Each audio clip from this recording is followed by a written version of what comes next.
नमस्कार, दूरदर्शन मध्य प्रदेश में आपका स्वागत है। शाम के 4:30 बजे हैं और आप देख रहे हैं आपका अपना कार्यक्रम हेलो डीडी। इस कार्यक्रम के अंतर्गत आज हम आपसे चर्चा करने वाले हैं लोकसभा चुनाव में नगरीय निकायों की भूमिका और उसकी कार्यप्रणाली के बारे में। दर्शकों, इससे पहले मैं आपको हमारे आज के मेहमानों से रूबरू करवा दूं। हमारे साथ इस वक्त आज स्टूडियो में मौजूद हैं हरेंद्र नारायण जी, आप कमिश्नर म्यूनिसिपल कॉरपोरेशन भोपाल हैं। साथ ही हमारे साथ मौजूद हैं दीपक पांडे जी, आप deputy collector and deputy district election officer हैं। सर, आप दोनों का बहुत बहुत स्वागत है हमारे इस कार्यक्रम में। दर्शकों, जैसा हम बात कर रहे थे कि लोकसभा चुनावों में नगरीय निकायों की जो भूमिका है, चाहे चुनाव लोकसभा के हों, राज्यसभा के हों, स्टेट लेजिस्लेटिव असेंबली के हों या कोई भी प्रकार का चुनाव हो, उसकी अपनी एक प्रक्रिया और अपनी कार्यप्रणाली होती है। तो इसी विषय पर आज हम इस पूरे कार्यक्रम के दौरान बात करेंगे। लेकिन उससे पहले आज हम एक और ख़ास दिवस है आज। दर्शकों, आज हम आपको बता दें कि आज अंतर्राष्ट्रीय नृत्य दिवस है। इसकी शुरुआत 29 अप्रैल सन 1982 में हुई थी और ये एक महान रिफॉर्मर जीन जॉर्ज नार्वेरे के जन्म स्मृति के उपलक्ष्य में आज अंतर्राष्ट्रीय नृत्य दिवस मनाया जाता है। अगर हम बात करें कि क्लासिकल डांसर अगर हम भारतीय उसमें देखें तो हमारे पास सबसे पहला नाम जो आता है वो आता है बिरजू महाराज का। इसके साथ ही हमारे पास नाम आता है रुक्मणी देवी, गोपी कृष्ण, लच्छू महाराज, और ये सारे ऐसे भारतीय नृत्य जगत में सबसे लोकप्रिय हैं हमारे इस देश में। तो आइए चलिए इस कार्यक्रम को आगे बढ़ाते हैं और मेरा सबसे पहला सवाल जो है हरेंद्र नारायण सर से है। सर, जैसा कि हम आमतौर पर जानते हैं कि ये नगरीय निकाय या यूँ कहें कि नगर निगम जो है, ये एक ऐसी प्रशासनिक ढांचा है जो सीधे तौर पर जनता से जुड़ा हुआ है। तो ऐसे में अगर इसके मुख्य कार्य क्या हैं और चुनावों को ध्यान में रखते हुए इसकी क्या जिम्मेदारियां होती हैं?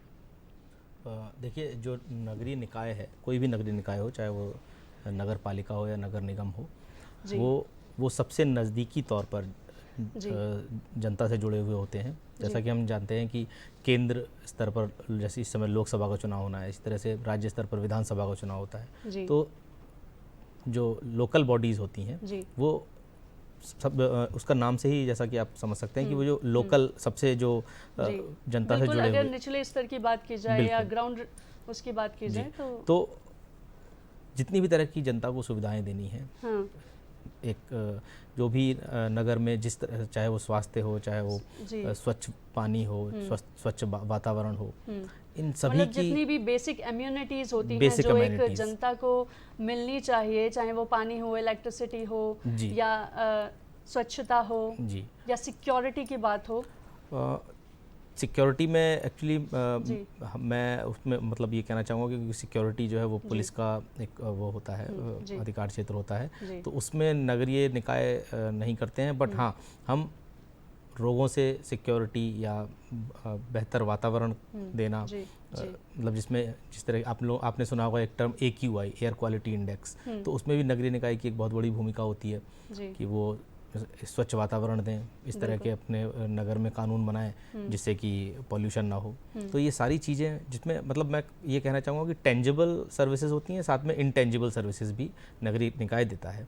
जहाँ तक चुनाव में नगरीय निकाय के रोल की बात है, तो चुनाव करवाने के लिए एक बहुत बड़ी मशीनरी लगी होती है। तो उनके लिए व्यवस्था करना, सभी जब हम एक दिन पहले, आपको पता है कि सामग्री वितरण होता है, बिल्कुल, उसमें उसके लिए व्यवस्था करना, सभी EVMs लेके लोग जाते हैं, आपने देखे होंगे बहुत दूर दराज इलाकों में भी जाते हैं, तो वहाँ पर जो पोलिंग बूथ्स हैं वहाँ पर उनके लिए व्यवस्था करना, उनके रहने की व्यवस्था, ठहरने की व्यवस्था, ताकि, और ये इसलिए भी ज़रूरी है कि अगर वो व्यवस्था नहीं होगी और उनकी व्यवस्था कहीं मतलब ऐसा ना हो कि वो कोई ऐसे लोग उनकी व्यवस्था करें जिनके की प्रभाव में हमारे पोल कर्मी आ जाएं, तो ये बहुत ज़रूरी है कि उनके लिए पूरी व्यवस्था सुनिश्चित की जाए। तो नगरीय क्षेत्र में ये व्यवस्था नगरीय निकाय द्वारा सुनिश्चित करवाई जाती है। जी, बिल्कुल।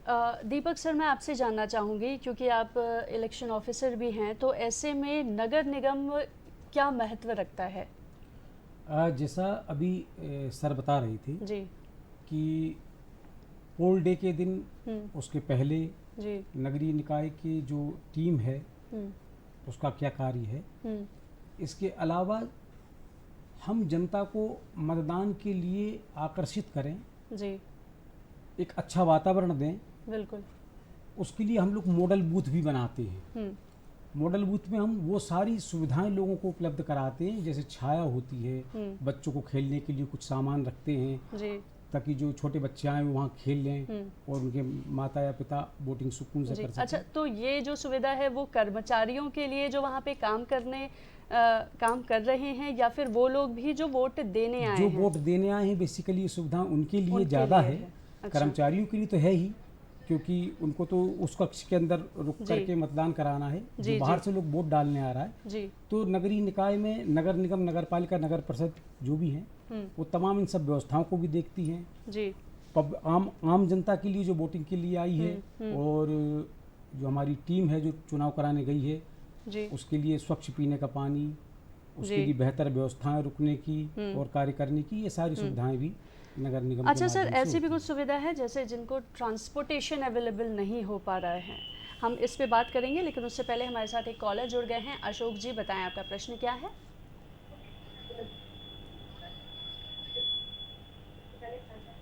जी बताएं। जी, मेरा प्रश्न नगर निगम अधिकारी से कि सर जैसे चुनाव हो रहा है तो वोट नहीं देने जाते हैं, तो इससे क्या है कि जनसंख्या के आधार पर वो सब कुछ पता लगा सकते हैं कि कितनी वोटिंग हो गई है, कितने लोगों ने वोट नहीं दिया है, कितने लोगों ने नोटा पे वोट दिया है जी। तो ये पूछ सकते हैं, जाके ये बता सकते हैं, या कोई कानून बना सकते हैं, या उनको जागरूक कर सकते हैं कि आप वोट क्यों नहीं दिया। बहुत सारी मजबूरियां रहती हैं, या कोई जानबूझ के नहीं जाता है, वो सोचते हैं हमें क्या मिल जाएगा वोट देने। तो इसके लिए आप क्या कदम उठाएंगे, ये बताइए जरा। सर, इनका प्रश्न आपसे है कि जैसे लोग जागरूक करते हैं, लेकिन फिर भी आदमी का ये सवाल होता है कि हमें क्या मिल जाएगा ये सब करके। तो देखिए, हमको लोकतंत्र में ये नहीं सोचना है कि हमको क्या मिल जाएगा। हम सब इस देश के नागरिक हैं और देश के विकास की सोच हमको अपने अंदर पैदा करनी होगी, लानी होगी। ये एक महापर्व है जिसमें आप सब की आवश्यकता है, जिसमें आप सबकी आहुति की आवश्यकता है, और वो मतदान के जरिए ही हो सकती है। इसलिए हम सबका आपसे आग्रह है कि 7 मई को जिस दिन हमारे यहाँ मतदान होगा, आप घर से बाहर निकलिए, अपने मतदान केंद्र पर जाइए और एक उत्सव के जैसा इस लोकतंत्र के उत्सव के जैसा मतदान की प्रक्रिया में आप हिस्सा लीजिए। जी जी। हरेंद्र जी, इस प्रश्न पे आप क्या कहेंगे? देखिए, जैसा कि प्रश्नकर्ता ने ये कहा कि बहुत से लोग ऐसा सोचते हैं कि मेरे वोट करने से क्या हो जाएगा जी। तो मैं इसको दूसरे तरह से इसको एक्सप्लेन करना चाहूँगा। कई बार ऐसा होता है कि हमारे लाइफ में बहुत सी ऐसी चीज़ें होती हैं कि जो हम चाहते हैं वो नहीं होता है जी। लेकिन अगर हमने उस काम, जैसे मैंने कोई एग्ज़ाम दिया, हो सकता है कि मैं सेलेक्ट हो जाऊँ, हो सकता है मैं सेलेक्ट ना हूँ, लेकिन अगर मैंने अपना पूरा एफर्ट दिया है तो एटलीस्ट अगर मैं सेलेक्ट नहीं भी होता हूँ तो मुझे ये तसल्ली रहती है कि नहीं, मैंने अपना 100% दिया। तो इसी तरह से जब हम अपना जनप्रतिनिधि चुनते हैं और आपने अगर उसमें अपना मत दिया है, हो सकता है कि आपने जिसको मत दिया हो वो विनिंग कैंडिडेट ना हो, लेकिन एटलीस्ट आपको ये तसल्ली रहती है कि नहीं, मैंने अपना मत दिया, अपने अधिकार का इस्तेमाल किया, और जो भी कैंडिडेट जीता है वो एक मेजॉरिटी, मतलब ज़्यादा लोग उनको जिताना चाहते थे, इसलिए वो जीते हैं। तो इसमें मतलब ये सोचने वाली बात कहीं नहीं है कि मेरे एक वोट से क्या हो जाएगा। जी जी, बिल्कुल। हमारे साथ एक कॉलर और जुड़ गए हैं, नंद स्वरूप मिश्रा जी। हरेंद्र जी आपसे सवाल पूछना चाहेंगे, वो बताएं। नमस्कार सर, मैं नंद स्वरूप मिश्रा हूँ, बाराबंकी, उत्तर प्रदेश से। मैं जानना चाहता हूँ, जो हमारा मतदान है ये एकदम गुप्त दान हो, जिसमें हमारे में निर्भय हो, निडर हो, किसी प्रकार का हमारे ऊपर प्रलोभन या दबाव हो, और मेरा मतदान जो है एकदम शांतिपूर्ण रूप से, तो इसके लिए कौन सी व्यवस्थाएं होनी चाहिए? जी देखिए, चुनाव आयोग के द्वारा मतदान गुप्त हो, इसके लिए पूरी व्यवस्था की जाती है। जब आप ईवीएम के लिए चारों तरफ से घेर के एक चैम्बर छोटा बनाया जाता है, जिसमें आप वहाँ पर जाकर अपने मत का इस्तेमाल करते हैं, और मतलब भय से मुक्त हो, इसके लिए पर्याप्त इंतजामात किए जाते हैं चुनाव आयोग के द्वारा, जिसमें कि बहुत बड़ी संख्या में पुलिस बल उपलब्ध किया जाता है। ऐसे क्रिटिकल सेंटर्स को चिन्हित किया जाता है जहाँ पर कोई गड़बड़ी होने की संभावना है, वल्नरेबल पॉकेट्स जहाँ पर कोई ऐसे लोग रहते हो जिनको कोई दबा सकता है, उनको डरा सकता है, ऐसे पॉकेट्स को चिन्हित किया जाता है और वहाँ पर पर्याप्त मात्रा में सुरक्षा बल लगाए जाते हैं। तो मतलब बहुत बड़े स्तर पर एक सर क्या बूथों के बाहर ऐसा भी होता है कि आपको सिक्योरिटी के हिसाब से एक नंबर प्रोवाइड करवाया जाए कि अगर कोई ऐसी आपत्तिजनक घटना हो गई है तो आप उस नंबर पे कांटेक्ट कर सकते हैं या आप लोगों से बातचीत कर सकते हैं, ऐसा कुछ? जी मतलब सभी ज़िलों में एक हेल्पलाइन नंबर होता है जहाँ पर एक शिकायत का भी नंबर होता है, जहाँ पर इस तरह की अगर कोई भी किसी भी तरह की ऐसी घटना हो रही है तो आप डायरेक्ट वहाँ पर शिकायत कर सकते हैं। जी जी थोड़ा सा मैं भी इस सवाल का आंसर देना जरूर चाहूँगा। 1950 1950 ये एक टोल फ्री नंबर है। आप इस नंबर पर इलेक्शन रिलेटेड कोई भी शिकायत को दर्ज करा सकते हैं जी। इसके अलावा जिला प्रशासन ने भी अपने कंट्रोल रूम बनाए हैं और हर मतदान केंद्र के बाहर BLO, जिला निर्वाचन अधिकारी, वहाँ के संबंधित SDM के मोबाइल नंबर को भी प्रदर्शित किया जा रहा है। आप इनसे किसी से भी अपनी शिकायत को दर्ज करा सकते हैं यदि आप पाते हैं कि दर्ज कराया जाना आवश्यक है। बिल्कुल। सर जैसा कि हम बात करते हैं कि हमारे पास जनता से जुड़ने के लिए कई सारे स्तर होते हैं, ठीक है। जैसे नगर परिषद हुआ, नगर पालिका हुई, नगर निगम हुई, तो ये एक दूसरे से किस तरीके से भिन्न हैं? देखिए जो नगर इस पर सर एक मिनट हम बात करेंगे, लेकिन उससे पहले हमारे पास एक और कॉलर जुड़ चुके हैं। बताइए विपिन सागर जी, बताएं आपका प्रश्न क्या है? जी नमस्कार मैम, सर को भी नमस्कार। मैं विपिन सागर मध्य प्रदेश से बात कर रहा हूँ जी। मैं जानना चाह रहा था मैम कि देखा जा रहा है कि अभी जो इसमें मतलब वोटिंग हुई है, पिछले 2019 से 5 से 10% वोटिंग कम हो रही है, तो इसका क्या मुख्य कारण माना जा रहा है? क्या गर्मी है या फिर बहुत सारे कारण हैं?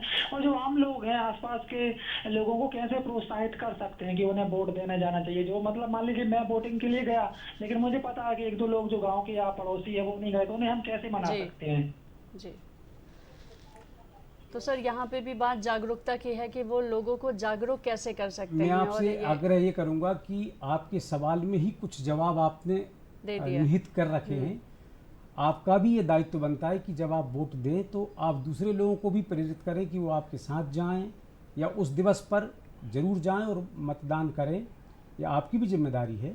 इसके अलावा हम लोग तो अपने स्तर पर तमाम स्वीप एक्टिविटीज़ कर ही रहे हैं, लोगों को प्रेरित कर रहे हैं। आप यदि आप चूँकि आप तो भोपाल से बाहर के हैं, लेकिन भोपाल के बासिंदे इस बात को जानते हैं कि अभी हमने जो हमारा थर्ड जेंडर है उनका एक रैंप शो कराया था। इसके पहले साइकिल रैली, मोटरसाइकिल रैली, तमाम दूसरी गतिविधियों से भी लोगों को हम प्रेरित करने का प्रयास कर रहे हैं। लेकिन अंततः जब तक नागरिक खुद से नहीं चाहेगा ये सब चीज़ें आगे नहीं बढ़ेंगी। तो आपसे आग्रह यही है, आप सभी से आग्रह यही है कि आप लोग मतदान अवश्य करें और लोकतंत्र के इस महापर्व में बिल्कुल वैसे ही हिस्सा लें जैसे हम अपने त्योहारों पर लेते हैं। ये लोकतंत्र का त्यौहार है, आपको इसमें बाहर निकलना चाहिए। बिल्कुल। और मैं आपको कंप्लेंट नंबर एक बार फिर बता दूं, 1950। जैसा कि सर ने कहा था, आप इस पर कंप्लेन कर सकते हैं अगर आपको ऐसा कुछ भी घटना लगती है तो। सर जैसे हम अभी बात कर रहे थे कि नगर परिषद, नगर पालिका या नगर निगम जैसे हम कहते हैं, तो वो एक दूसरे से किस तरीके से अलग है? जी, ये एक्चुअली इनका जो कैटेगराइजेशन होता है वो जनसंख्या के आधार पर होता है। तो जो नगर परिषद होता है वो सबसे कम जनसंख्या वाले जो नगरीय क्षेत्र हैं उसमें नगर परिषद होता है। उससे जो ज़्यादा जनसंख्या वाले होते हैं उसमें नगर पालिका होता है, और जो सबसे अधिक जनसंख्या वाले होते हैं उसमें नगर निगम का प्रावधान किया जाता है। जी जी जी।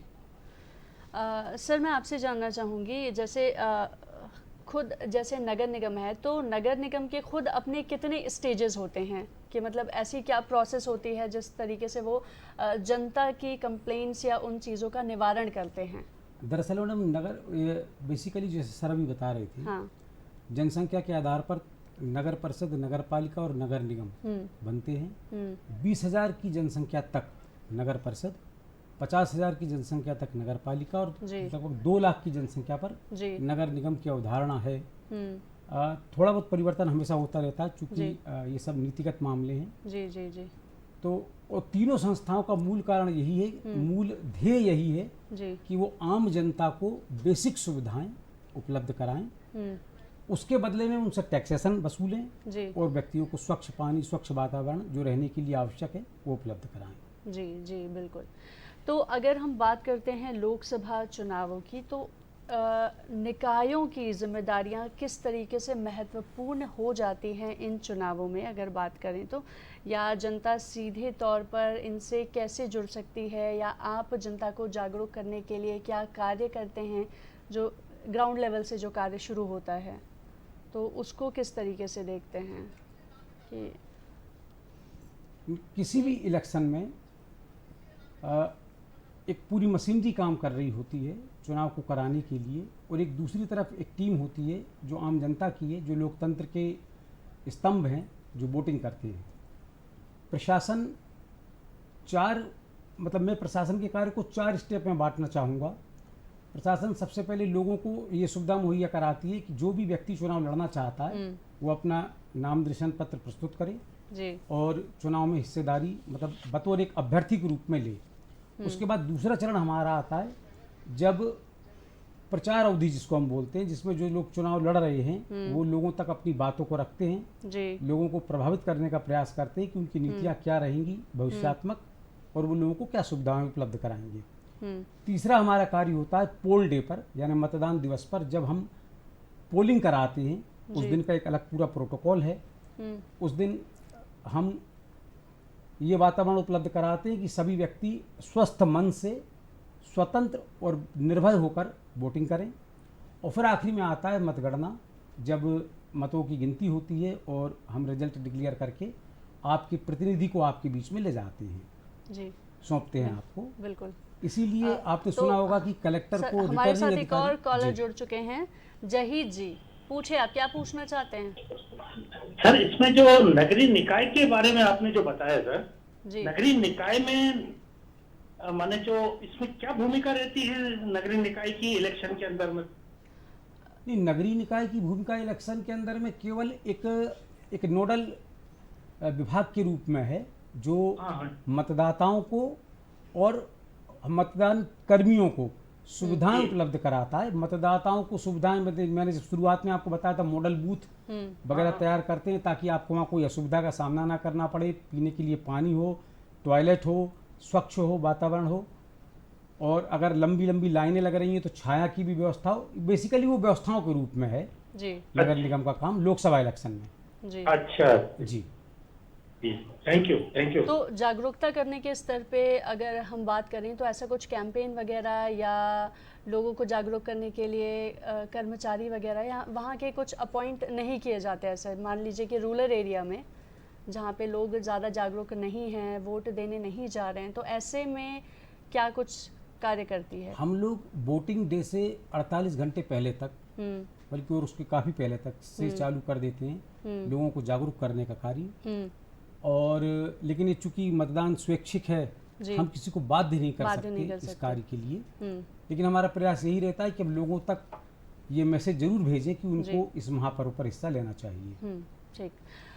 सर आपसे जानना चाहूँगी, जैसे कि हम जानते हैं कि चुनाव के कुछ समय पहले से आचार संहिता लागू हो जाती है, तो इसके क्या प्रावधान है? चाहे हम बात करें अगर राजनीतिक दलों और नेताओं के मसले पे, या सभा और रैलियाँ जो निकाली जाती हैं, या जो जुलूस निकाले जाते हैं, साथ ही मतदान के दिन के लिए क्या निर्देश दिए जाते हैं? देखिए, जो मॉडल कोड ऑफ कंडक्ट है वो इलेक्शन कमीशन ऑफ इंडिया के द्वारा वो निर्धारित है कि क्या एक राजनीतिक व्यक्ति या राजनीतिक दल क्या कर सकते हैं और क्या नहीं कर सकते हैं। इस दौरान सरकारी सिस्टम को, हमारे जो सरकारी कर्मचारी अधिकारी हैं उनको क्या करना चाहिए और क्या नहीं करना चाहिए वो पहले से प्रेस्क्राइब्ड है। आपने कहा कि मतदान वाले दिन, तो मतदान खत्म होने से 48 घंटे पहले से चुनाव प्रचार समाप्त हो जाता है। ये साइलेंस आवर भी कहते हैं कि मतलब उस दौरान कोई चुनाव प्रचार नहीं किया जा सकता है।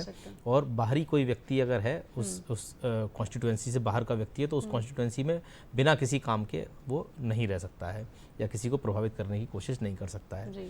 तो ये सारे प्रावधान जो हैं कि क्या करना चाहिए और क्या नहीं करना चाहिए, तो ये इसी को मॉडल कोड ऑफ कंडक्ट कहते हैं। उस कॉन्स्टिट्यूएंसी में ये मतलब पॉलिटिशियंस के उसमें या फिर ऑफिशियल्स के उसमें आते हैं, मतलब किस? वो राजनीतिक उसमें ही उसमें ही आते हैं। 48 घंटे की अवधि में जो प्रचार के लिए लोग बाहर से आए हुए हैं उन सबको स्थान छोड़ना होता है। अच्छा। और वो यहाँ पर फिर निवास नहीं कर सकते। जी।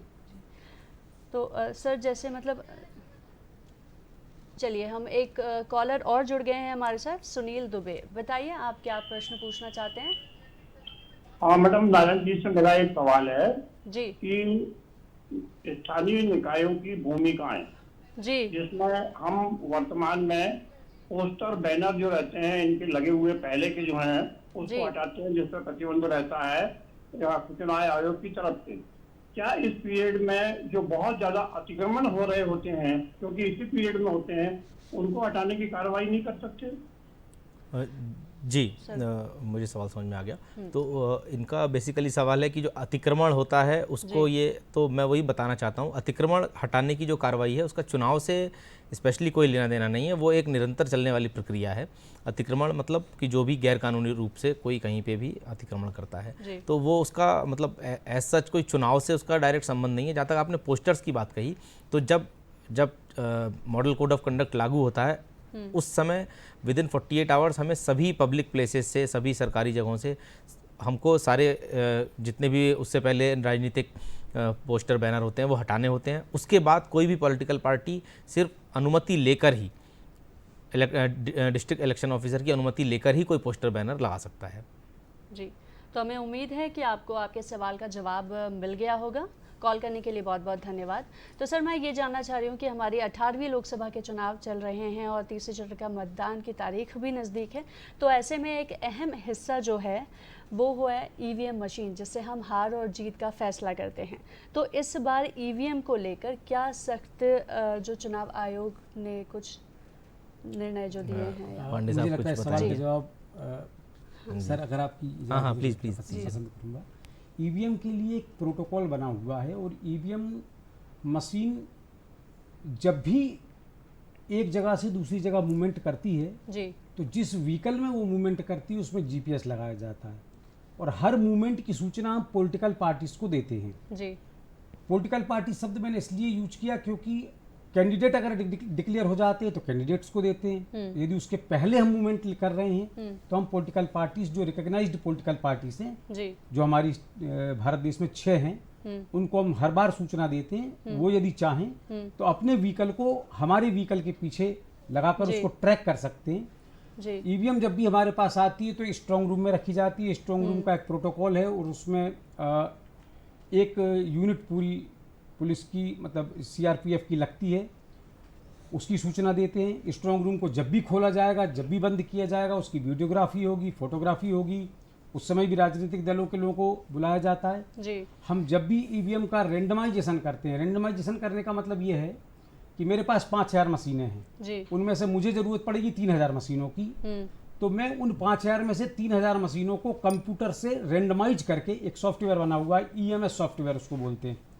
ईवीएम को हम उस सॉफ्टवेयर के माध्यम से रेंडमाइज करते हैं और रेंडमाइज करने के बाद 3000 मशीनें कंप्यूटर हमको छांट कर दे देता है जी। उसकी सूची हम राजनीतिक दलों को उपलब्ध कराते हैं, उन्हीं के सामने प्रोसेस होती है जी। फिर हम सेकंड रेंडमाइजेशन करते हैं, उसमें विधानसभा को जो मशीनें आवंटित हो गई हैं उसको पोलिंग बूथ बार कंप्यूटर छांट देता है, सॉफ्टवेयर उसको पोलिंग बूथ बार अलग अलग कर देता है। उसकी सूची भी हम पॉलिटिकल पार्टीज को देते हैं, कैंडिडेट्स को देते हैं। यानी हम हर स्टेज पर ईवीएम को लेकर जो भी काम कर रहे हैं उसकी सूचना राजनीतिक दल और अभ्यर्थियों को देते हैं, उनके सामने ही वो कार्य करते हैं। तो राजनीतिक दलों को और अभ्यर्थियों को पहले से ही ये मालूम होता है कि किस पोलिंग बूथ पर कौन सी ईवीएम मशीन जाएगी। तो सर ये ईवीएम का जो डिस्ट्रीब्यूशन है वो किस तरीके से तय किया जाता है?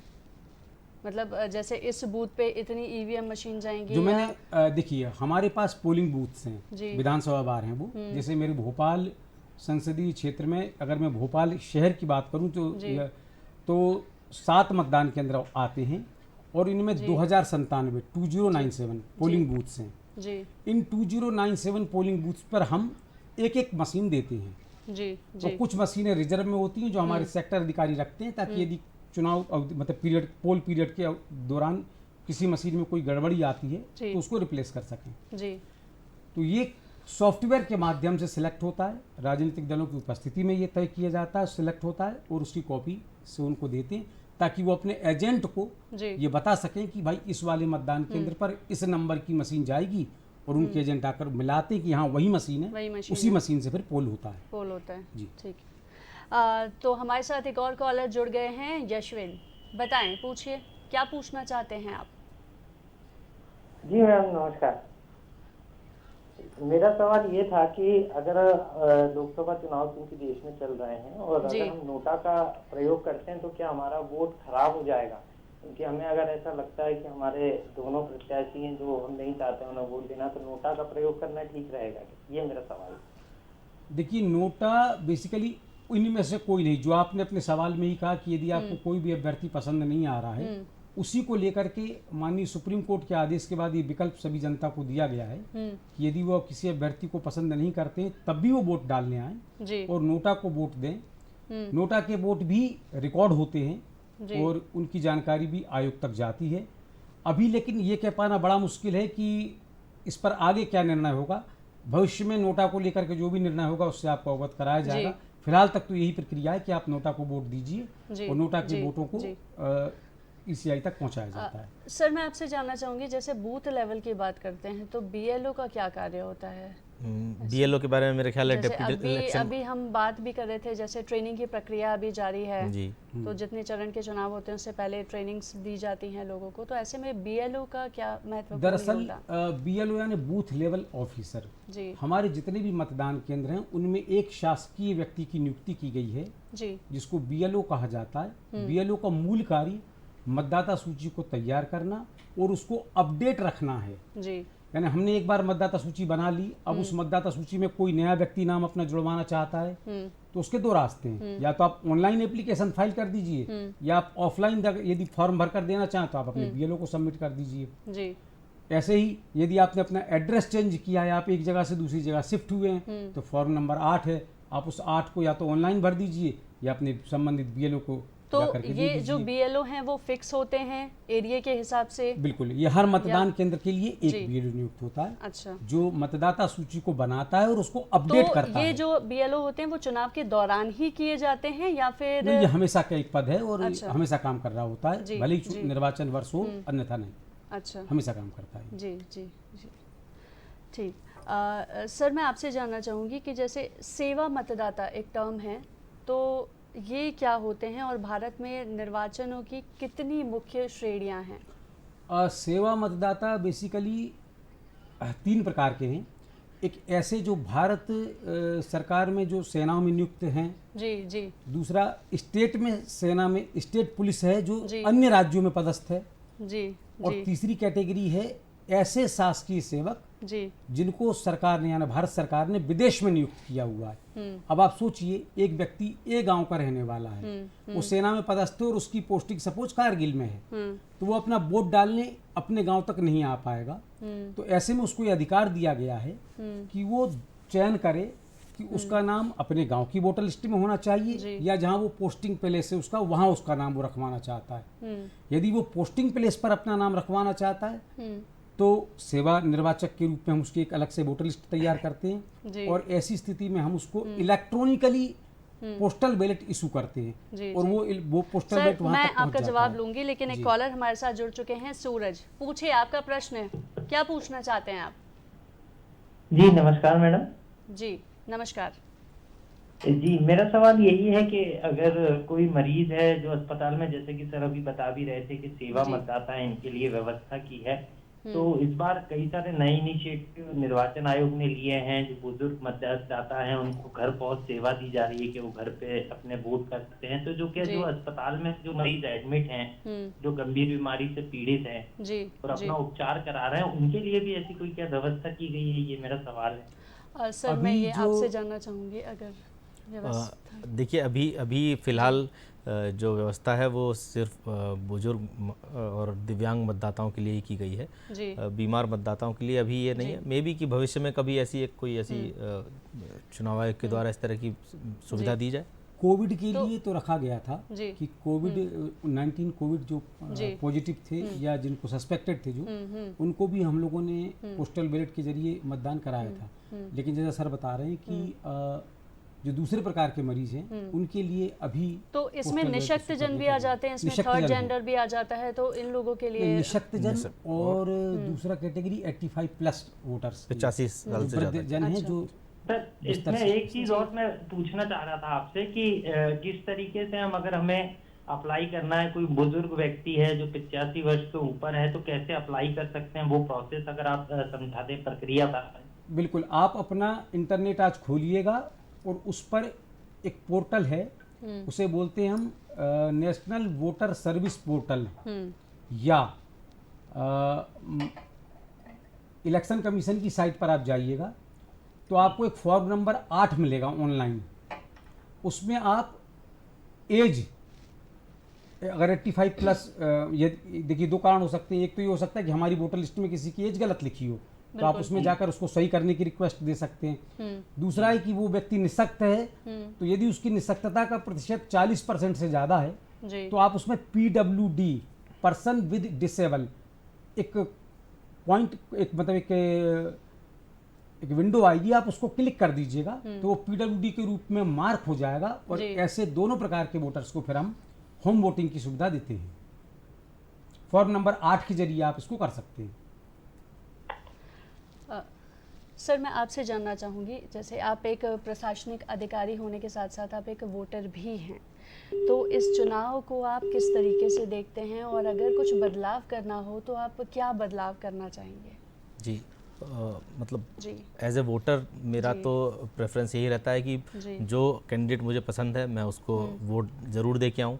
अल्टीमेटली वो कैंडिडेट जीतेगा या नहीं वो डिपेंड करेगा कि मेजॉरिटी क्या चाहती है। मे बी कि मैं जिस कैंडिडेट को पसंद करता हूँ मेजॉरिटी उस कैंडिडेट को पसंद नहीं करती, लेकिन कम से कम मुझे ये तसल्ली रहेगी कि हाँ, जो मैंने अपनी ड्यूटी पूरी की और जो वही कैंडिडेट जीता जो जिसको वास्तव में ज़्यादा लोग चाहते थे। जी। तो मतलब सरकारी कर्मचारी, मतलब क्योंकि आप एक प्रशासनिक अधिकारी हैं तो आप इस चुनाव को एक आम नागरिक होने के हैसियत से, अगर मैं बात करूं, जैसे हम आम नागरिक एक बातचीत करते हैं कि फला को टिकट कैसे मिल जाते हैं, ऐसे कैसे हो जाता है, तो ये जो सारी प्रोसेस है या फिर ये जो सारी चीज़ें हैं उन्हें आप किस तरीके से देखते हैं? क्या जनता को और जागरूक होने की ज़रूरत है, या हमें प्रशासन अधिकारी होने के नाते हमें खुद उनको जागरूक करने की ज़रूरत है?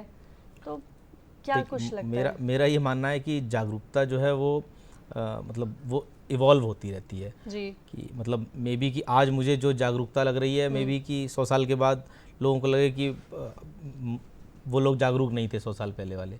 मतलब ये कंटिन्यूअस चलने वाला प्रोसेस है। तो और डेफिनेटली अगर ये कंटिन्यूअस चलने वाला प्रोसेस है तो जागरूकता तो जनता में आती ही रहेगी, चाहे वो कोई हम उनको जागरूक करें या ना करें, ये तो आनी ही है, स्वाभाविक है।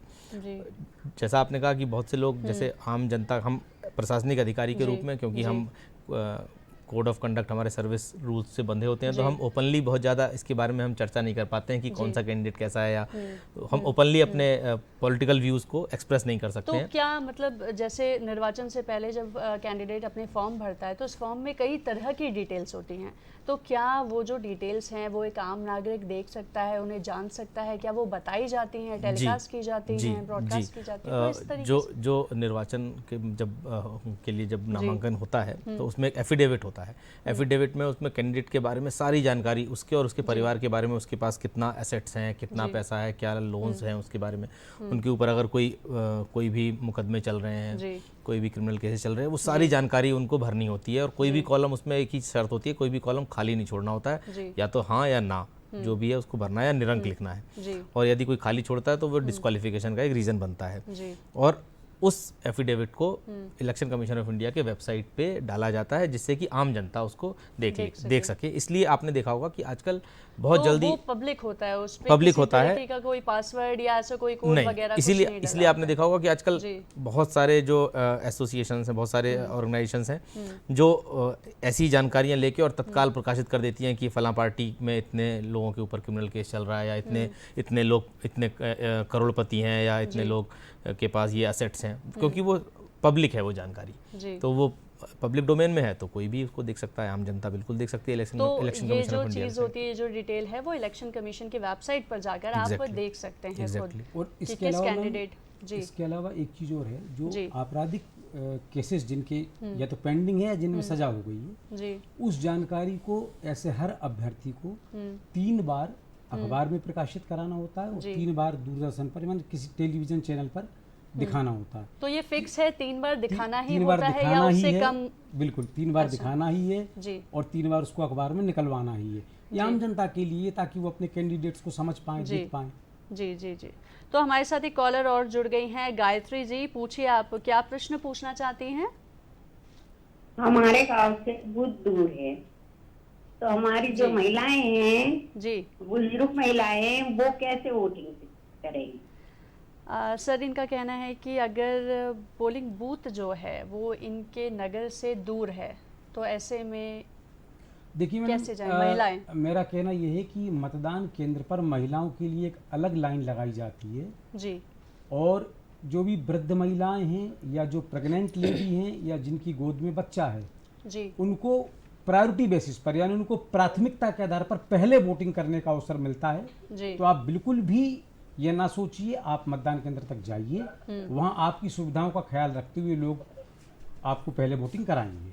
महिलाओं के लिए अलग से यानी पृथक से एक लाइन लगती है जहाँ केवल महिलाएं होंगी और उनमें से भी मेरी मतदान जो केंद्र दूर है तो क्या महिलाओं को लाने ले जाने की सुविधा मिल पाएगी? जैसे सर हम ट्रांसपोर्टेशन की बात असल करते में हैं ट्रांसपोर्टेशन के लिए तो खासकर मतदाताओं के ट्रांसपोर्टेशन के लिए तो मना है, जी ना हम कर सकते हैं ना राजनीतिक दल ही। जी, जाना आपको आपके साधन से ही होगा, लेकिन मतदान केंद्र पर आपके लिए जो व्यवस्थाएं वो हमारी तरफ से होंगी। अगर आपको चलने में तकलीफ होगी तो वहाँ व्हील चेयर है, वहाँ रुकने मतलब पानी की स्वच्छ पानी पीने की व्यवस्था रहेगी, वहाँ आपको स्टे करने के लिए, थोड़ी देर विश्राम करने के लिए भी कुर्सियाँ वगैरह होंगी। ये सब चीज़ें व्यवस्था की गई है। तो सर ऐसे मतलब निशक्त जनों के लिए भी ऐसा कुछ प्रोविजन नहीं है कि अगर उन्हें इकट्ठा एक देखिए, साथ मैंने आपसे लाना अभी हो थोड़ी देर पहले ही कहा था कि जो निशक्त जन है, यदि उनकी निशक्तता 40% से ज़्यादा है तो उनको होम वोटिंग का लाभ दिया जाता है। अभी हमने होम वोटिंग पिछले 4 दिवस, आज भी उसमें शामिल है, जी, पिछले 3 दिवस से हम करा रहे हैं भोपाल शहर में। तो इसकी क्या प्रोसेस है सर, थोड़ा सा बताएं। आपको एक तो सबसे पहले अपना जो फॉर्म नंबर 8 है उसमें PWD मार्क करना होगा जी, और हमारा BLO आपके पास आएगा तो आप अपना जो निशक्तता का प्रमाण पत्र है वो 40% वाला दे दीजिएगा। और यदि आप सहमति देते हैं, देखिए 2 प्रकार की चीज़ें, यदि आप खुद से जाकर वोट डालना चाहें मतदान केंद्र पर, आपका स्वागत है वहाँ, लेकिन यदि आप चाहते हैं कि हमको होम वोटिंग का लाभ लेना है तो हमारी BLO आपके पास फॉर्म लेकर आएंगे, फॉर्म 12D बोलते हैं उसको, वो आप भर दीजिएगा, हम आपके घर पर आपकी वोटिंग कराएंगे। लेकिन इस चुनाव के लिए तो फिलहाल ये समय निकल चुका है, भविष्य के लिए ये जानकारी हो सकती है। जी सर, जैसा हम पहले बात कर रहे थे कि कैंडिडेट की जो डिटेल है वो हम जान सकते हैं, वो आम नागरिक देख सकता है, तो इसका क्या ये कितने प्रतिशत माना जाए कि मैंने जो डिटेल्स भरी है या किसी भी कैंडिडेट ने जो डिटेल्स भरी है वो पूर्णतया सही है? ये किस तरीके से निर्धारित करते हैं आप?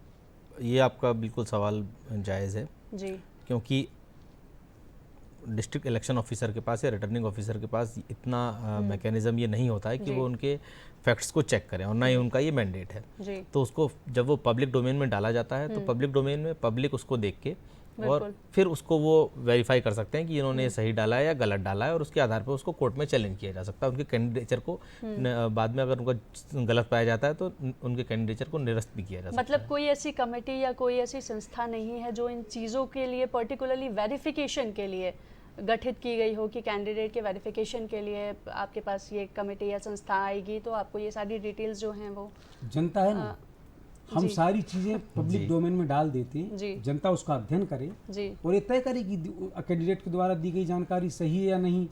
आप काउंटर एफिडेविट दे सकते हैं, हम उसको भी पब्लिक डोमेन में डाल देंगे, सारे तमाम लोग उसको तो देखेंगे। मान लीजिए कई बार ऐसा भी होता है कि जैसे किसी प्रत्याशी के प्रति किसी का बहुत मतलब, या यूँ कहें कि अगर वो उसे पसंद नहीं करता है तो मैंने कंप्लेंट डाल दी कि आपने झूठी डिटेल्स दी हैं, तो इसमें आप क्या करेंगे? क्योंकि ऐसे बहुत से तमाम से केसेस आते हैं कि भाई आपने डिटेल्स भरी और मैंने कह दिया कि नहीं साहब ये डिटेल्स तो सही नहीं है। कहने से नहीं होगा, इसमें जो भी व्यक्ति को लग रहा है कि जानकारी गलत है जी, तो 2 ही रास्ते हैं, या तो हमको एक वो काउंटर एफिडेविट दे, उसको भी हम शो कर देंगे, मतलब आपके पास एक प्रूफ, वैलिड प्रूफ होना चाहिए कि ये, और या फिर आप कोर्ट में जाकर उसको चैलेंज करें जी कि दी गई जानकारी गलत थी। अब ये कोर्ट का ज्यूरिडिक्शन है कि वो फिर संज्ञान लेकर के और यदि गलत जानकारी होती तो कार्रवाई करेगी। जी जी।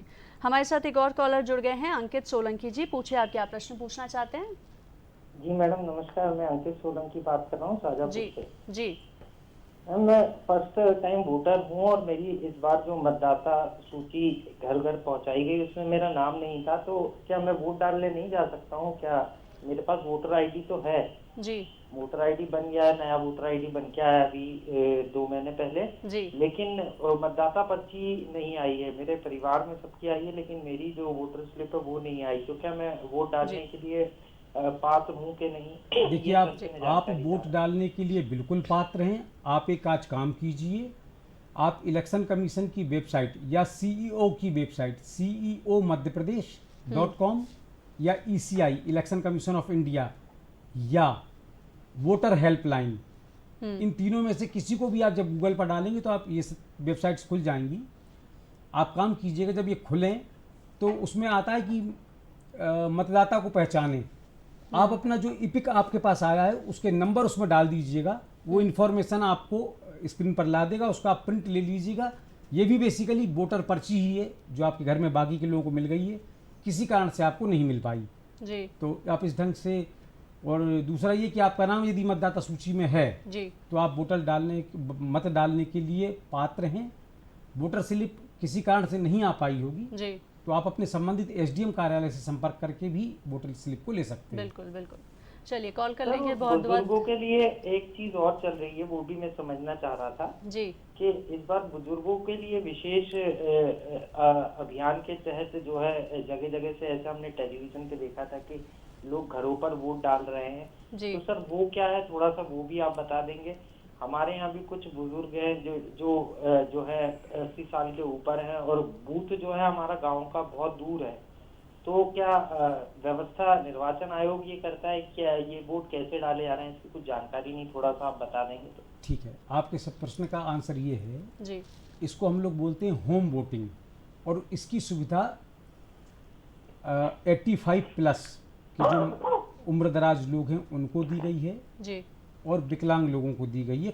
कोविड-19 वालों को भी ये सुविधा दी गई थी, लेकिन अब फिलहाल तो कोविड-19 का अपने यहाँ कोई भी केस है नहीं, तो यही 2 लोग बचते हैं, 85+ और विकलांग व्यक्ति। इनको सबसे पहले तो मैंने कहा ना, बीच में भी एक बार ये बात उठी थी तो मैंने बताया था आपको कि आपको मतदाता सूची में PWD मार्क करवाना चाहिए जी, फॉर्म नंबर 8 की मदद से। तो हमारा BLO आपके घर पहुंचेगा और 85+ के व्यक्ति को या PWD मतदाता से पूछेगा कि क्या आप घर में वोटिंग करना चाहते हैं। यदि वो हाँ कहेंगे तो 12D का एक फॉर्म उनको देगा और उनसे भरवा करके फिर हम घर होम वोटिंग के लिए पोस्टल बैलेट इशू करते हैं। सर, इस पे एक सवाल और है कि जो वोटर्स बाहर हैं, मान लीजिए, क्योंकि आजकल लोग बाहर जॉब करने, नौकरी करने निकल जाते हैं और रहते उनका डोमिसाइल कहीं का रहता है लेकिन नौकरी वहाँ कर रहे हैं, अब इलेक्शंस आ गए हैं, तो उन वोटर्स के लिए क्या प्रक्रिया है? देखिए, बाहर में दो प्रकार की चीजें आ गई, इसी देश के अंदर, इस देश के बाहर। तो इस देश के अंदर जो लोग हैं उनके लिए फॉर्म 6 है जो जिसको भर करके वो अपना मतदाता सूची में नाम जुड़वा सकते हैं। जो लोग देश के बाहर हैं यानी प्रवासी भारतीय हैं उनके लिए फॉर्म 6 का है जो उनको भरना चाहिए और उसमें वो एड्रेस शो करना चाहिए जो उनके पासपोर्ट पर अंकित है। लेकिन वोटिंग के लिए दोनों ही प्रकार कैटेगरी के लोगों को मतदान केंद्र पर आना पड़ेगा और वोटिंग वहाँ होगी उनकी। जी जी। सर, मैं आपसे जानना चाहूँगी कि ज़िले के जो मुख्य निर्वाचन अधिकारी होते हैं, क्योंकि इलेक्शंस के टाइम हर ज़िले में एक मुख्य निर्वाचन अधिकारी, उसको एक्चुअली जिला निर्वाचन अधिकारी बोलते हैं। हाँ जी जी, ठीक, जिला निर्वाचन अधिकारी। तो इनका जो चयन है वो किस तरीके से किया जाता है? जनरली जो जिला मजिस्ट्रेट होते हैं वही जिला निर्वाचन अधिकारी भी होते हैं, तो इनका अलग से कोई चयन की कोई प्रक्रिया नहीं है। जिला अधिकारी को, यानी कि जो डिस्ट्रिक्ट मजिस्ट्रेट होते हैं, कलेक्टर होते हैं, उन्हीं को जिला निर्वाचन अधिकारी के रूप में नियुक्त किया जाता है। तो इसमें ऐसा कोई प्रावधान तो नहीं है कि जैसे जैसे इलेक्शंस आते हैं तो उस हिसाब से आपको अलग अलग जगह पे पोस्ट कर दिया जाता है, ऐसा कुछ नहीं है? वो वहाँ से पहले से हैं तो उन्हीं को जिला निर्वाचन, उसमें अलग अलग थोड़े से कुछ नियम होते हैं, जैसे कि एक ही जगह पे पिछले 4 साल में से 3 साल तक नहीं पोस्ट होने चाहिए।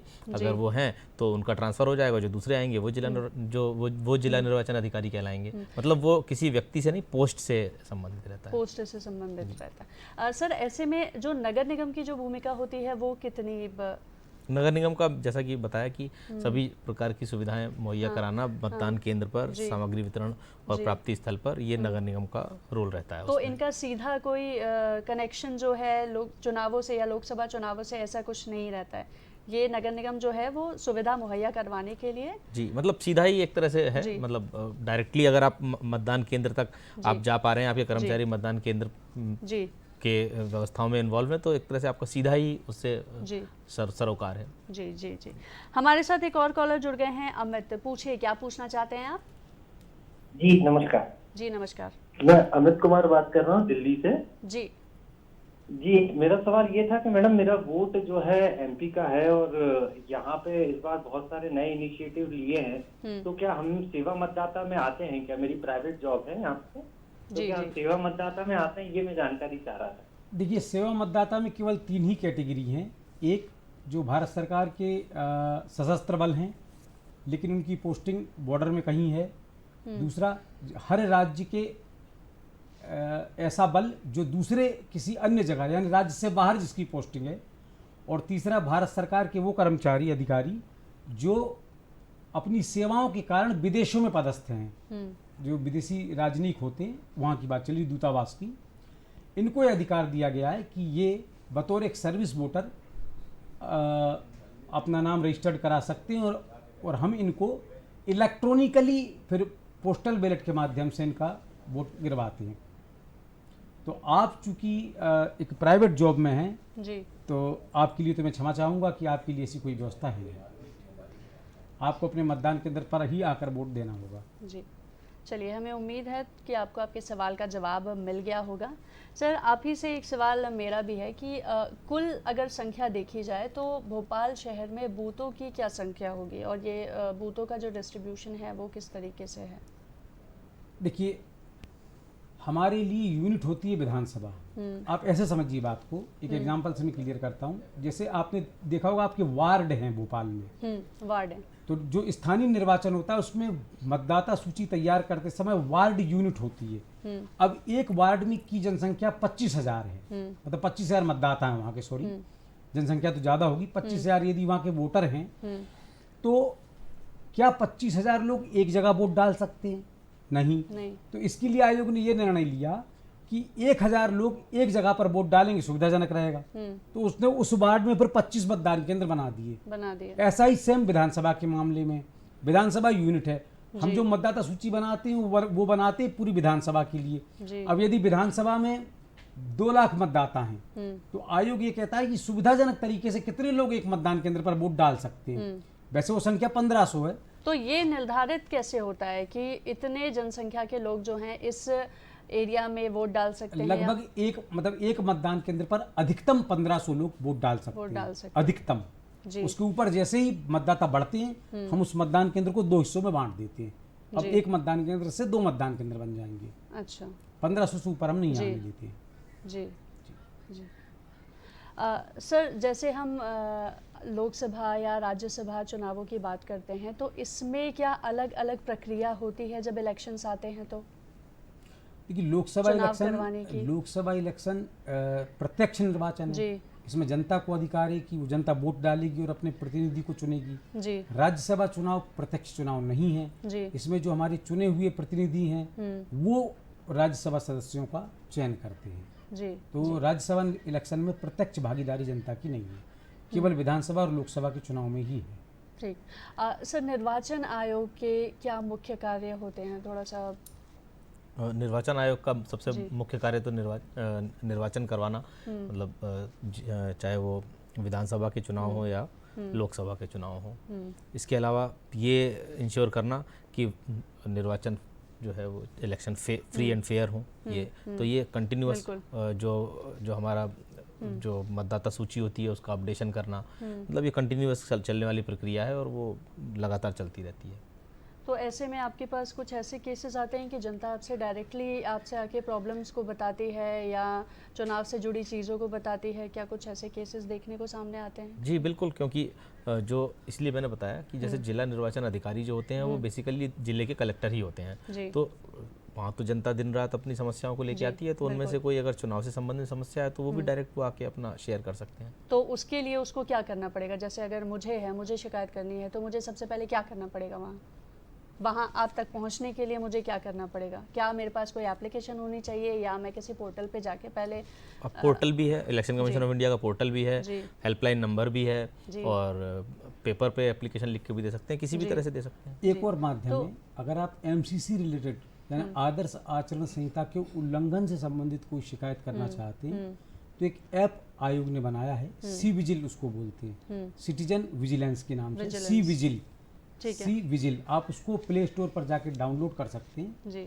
और उसमें आपको ये सुविधा दी गई है कि आप फोटोग्राफ, वीडियो या साउंड, आवाज, जो भी आपको लग रहा है कि MCC का वायलेशन है तो रियल टाइम आपको उसको लेना है। सर, मैं आपसे उत्तर थोड़ी देर से लेती हूँ। हमारे साथ एक और कॉलर जुड़ गए हैं, संतोष जी। पूछे, आप क्या पूछना चाहते हैं? जी नमस्कार मैडम, मैं संतोष कुमार बात कर रहा हूँ जी, बरबटपुर चिकलोद से। जी पूछिए।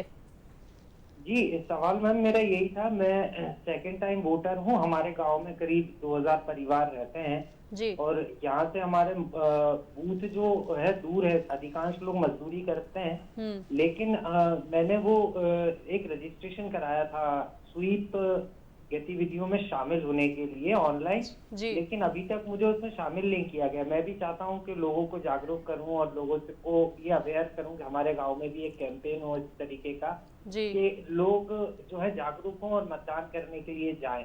तो उसके लिए, क्योंकि अभी अगर हम किसी से बोलते हैं तो वैसे कोई सुनता नहीं है। अगर हम निर्वाचन आयोग हमें सपोर्ट करे और हम वॉलंटियर बन पाए तो निश्चित रूप से हम गांव में लोगों को जागरूक कर सकते हैं।